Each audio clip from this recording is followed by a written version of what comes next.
We'll end where ADHD actually lives day to day, alongside other people and alongside yourself. Start with the single idea that changes everything. Picture a full reservoir of intent. You care, you know what to do, you mean to. Between that intent and the finished task runs a narrow pipe called execution. Getting started, holding it in memory, following through. So when something gets missed, the reservoir was full. The pipe was the bottleneck. A missed task is an execution gap, not a caring gap.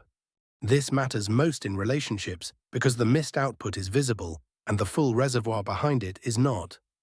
A forgotten birthday, an unanswered text, a chore left undone. To a partner, these can start to say you don't care.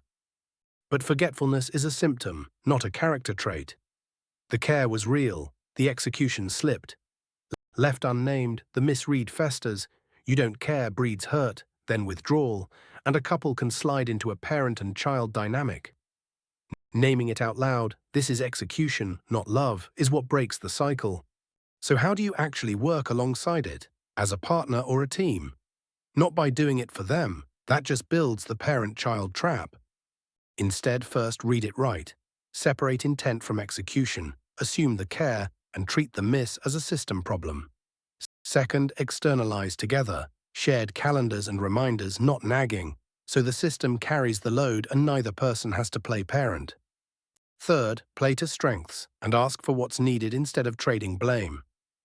On a team, the same moves, crisp priorities, shared tracking, and enough safety to say this is where I struggle out loud.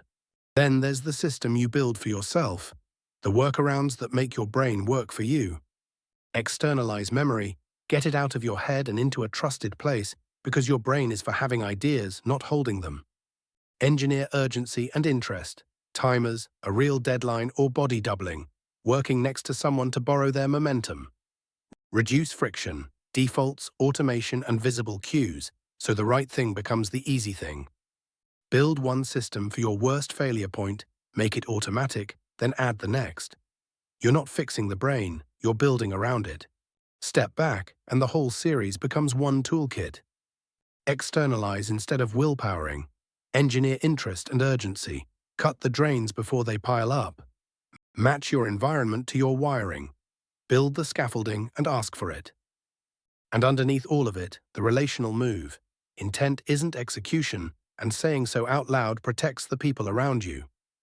No single lever is a cure. Together, they're real leverage. So where does that leave us? Not cured, not a superpower, managed-ish. The ish is the honest part. It's ongoing and it's imperfect. Progress looks like waves, not a straight line.